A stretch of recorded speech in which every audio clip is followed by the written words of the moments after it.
Hi, welcome to Lies and Secrets channel. We hope you will have fun with us. Enjoy watching. He asked me to do something unimaginable to save our marriage, and what unfolded next will leave you in shock.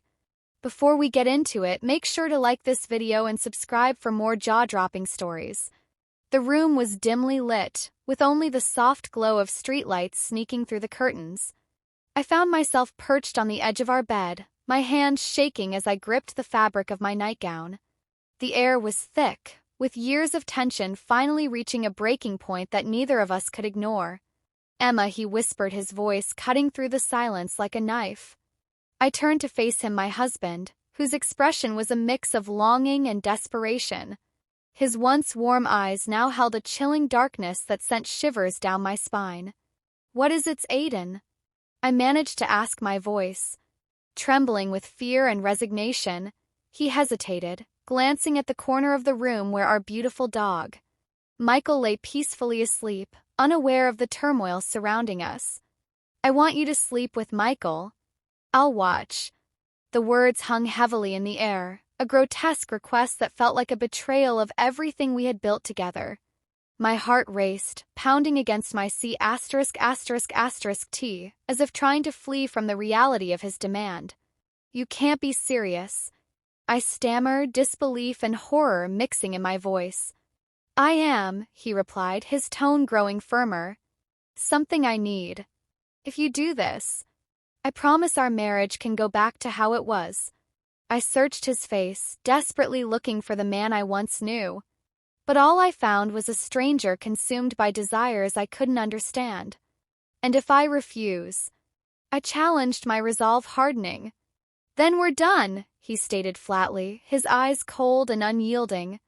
The room felt smaller, the walls closing in as the weight of his ultimatum pressed down on me. I thought about our life together. The laughter, the love now overshadowed by this twisted request. I softly murmur the word demand, and it tastes like ash on my tongue. "But if I go through with this, it means our marriage ends tonight and there's no turning back." He nods slowly, a deliberate gesture that seals our fate. I stand up, my legs unsteady, and make my way to Michael, who stirs awake, his tail wagging in confusion.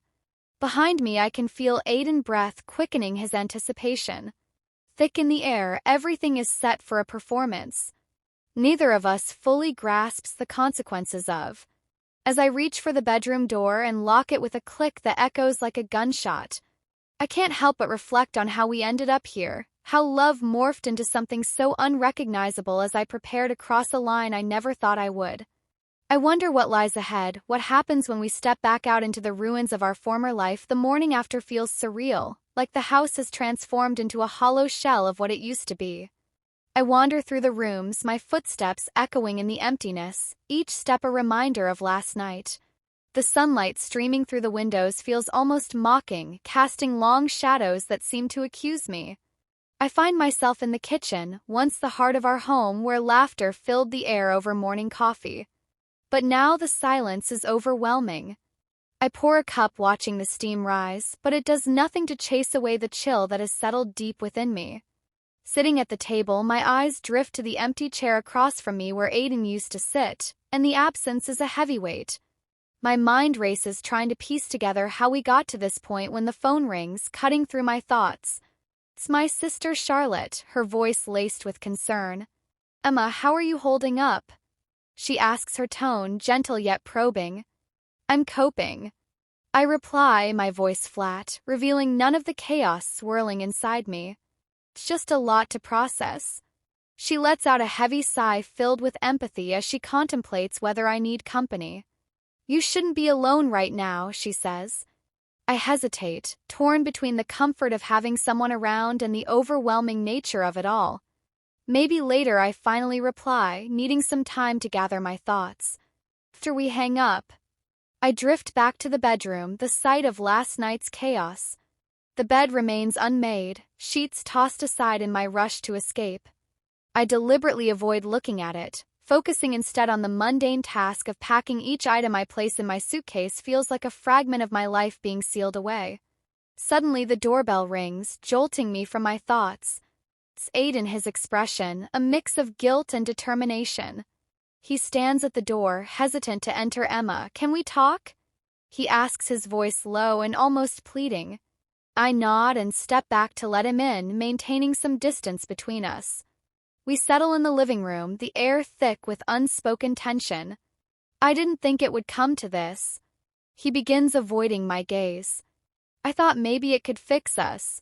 Somehow my voice rises, laced with disbelief by breaking us in the most unimaginable way. He looks down, his hands fidgeting in his lap. I know it sounds crazy, but I felt like we were drifting, and I thought if you did this, maybe it would bring us closer. Make you see me in a different light. I stare at him, this man who once felt like my partner but now seems like a stranger. Aiden. You've shattered everything. There's no coming back from this. He nods, a single tear rolling down his cheek. I understand. I just wanted you to know. I never meant for it to end like this. Conversation feels like a mere formality, a necessary step before we say our final goodbyes. As he leaves, the door closing behind him feels like the last nail in the coffin of our marriage. Alone again, I return to packing each item, a painful reminder of a life that feels irretrievably lost. The weight of my decision pressing down on me. The future feels like a big question, Aiden, but one thing is for sure. The life I once knew has come to an end. From this chaos, I need to figure out how to rebuild what used to be my safe haven, which now feels more like a tomb filled with memories. As I pack up my things, each item weighs heavily on me, reminding me of the life I believed. I had my hands move almost on autopilot, folding clothes and wrapping delicate items as if by doing so, I could somehow contain the hurt and confusion swirling inside me. Just then, my phone buzzes, breaking the silence. It's a text from my friend Emily asking if I need a hand. I hesitate, the thought of someone seeing my shame making me pause, but the loneliness is overwhelming. I type back a simple yes, please. While I wait for her, I sit on the edge of the bed, the same bed where everything fell apart. My eyes land on a photo of Aiden and me on our wedding day. Both of us smiling, convinced our love was unshakable. I pick it up, tracing our faces with my fingers, now feeling like they belong to strangers. When Emily arrives, her presence brings a small sense of comfort. She doesn't pry, she just starts helping me pack, moving quietly and efficiently, her empathy evident but respectful of my need for space. Emma, do you want to talk about it? She finally asks, her voice gentle and inviting. I shake my head, unable to trust my voice, and instead hand her a stack of books to pack. We work in silence, the only sounds being the rustle of paper and the occasional clink of items going into boxes. As we shift to the living room, my gaze lands on the couch where Aiden and I used to cuddle up for movie nights, his arm around me, a feeling of safety that now seems like a distant memory. Emily notices my gaze and lightly touches my arm, saying, "Sometimes the hardest part is letting go of what we thought was real." Her words cut through my numbness, and I noted feeling tears threaten to spill again. I never saw it coming. How could he even think that asking something like that would help us? Emily sighed beside me, her hand resting on mine. People cope with pain in all sorts of odd ways. Maybe he was just looking for something drastic to break the routine and feel alive again. But that doesn't justify his actions. The doorbell rang again, and this time it was my sister Charlotte. She walked in with a worried expression, her eyes darting around the room, taking in the mess of my departure. "I brought some of your stuff from my place," she said. "Placing a box down, thought you might need it." We continued, packing, the three of us, each lost in our own thoughts. Charlotte's presence added a different kind of pressure, supportive yet judgmental. I could see the questions brewing in her eyes, but she kept them to herself as the day dragged on. The house felt emptier, not just of my things, but of the life I had imagined here. With every box I sealed, it felt like I was locking away a piece of myself, the part that loved Aiden and believed in our future. The sun began to set, casting a warm orange light through the windows, painting the walls with the hues of endings. Emily and Charlotte left, promising to check in tomorrow, and once again I was alone among the boxes. The house, echoing with the absence of what used to be, I picked up my phone and dialed a therapist I had been thinking about for months. It was time I realized not just to leave this house but to face the emotional chaos inside me. Call was quick and I set an appointment for the next day as I lay down on the couch, avoiding the bed that now held so many dark memories. I reflected on the day. Challenges ahead felt huge, rebuilding my life, figuring out who I am outside of this marriage and healing from the shock and betrayal. The night grew deeper and with it my determination. Tomorrow Aiden's a new beginning, not just in a new place but with a fresh perspective on life. Path ahead feels overwhelming, filled with challenges I can't quite see yet. But one thing I know for sure is that I won't let this situation define who I am. I'll dig deep and find strength in the chaos, and from that I will rise. The room has turned chilly now, the warmth of the day fading with the sunset.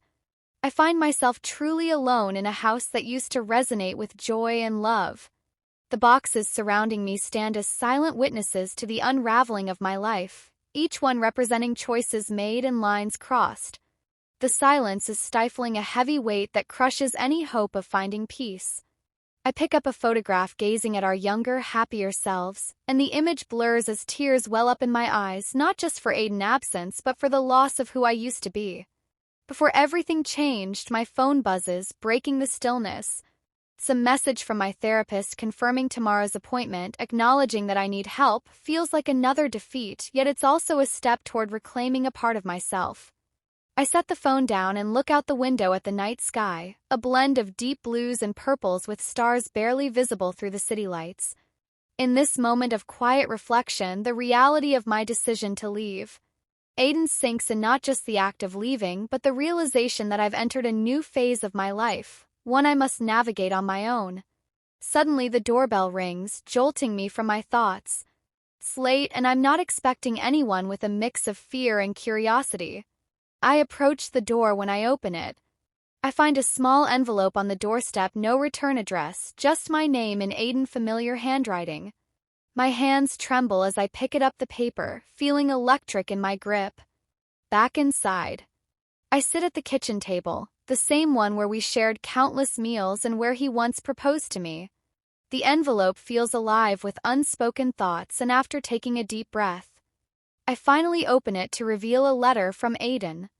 He acknowledges that words can't erase the past or mend the pain he's caused, and he reflects on how a moment he thought would bring us back together only ended up tearing us apart.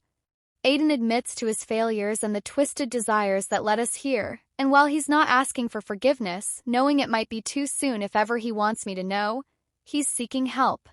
He's made an appointment with a therapist, not just for us but for himself, hoping to understand why he let things drift so far.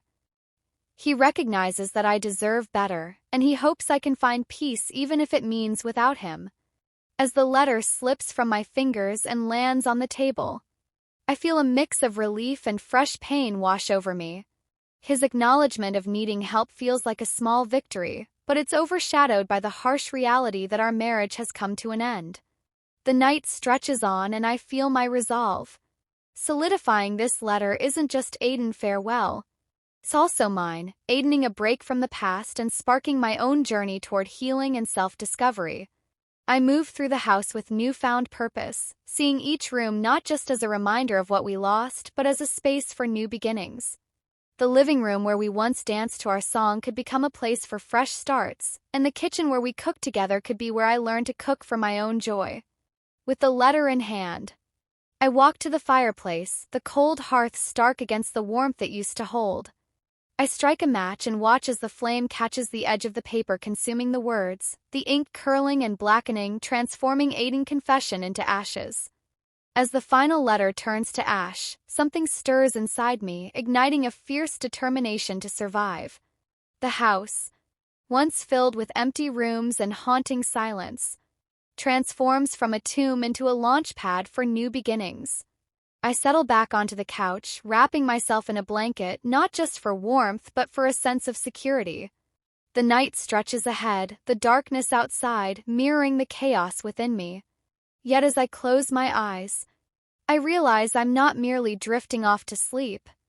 I'm embarking on a fresh journey where I take control of my own story. We hope you will have fun with us. Enjoy watching. I am glad to see you on my channel. If you like the content,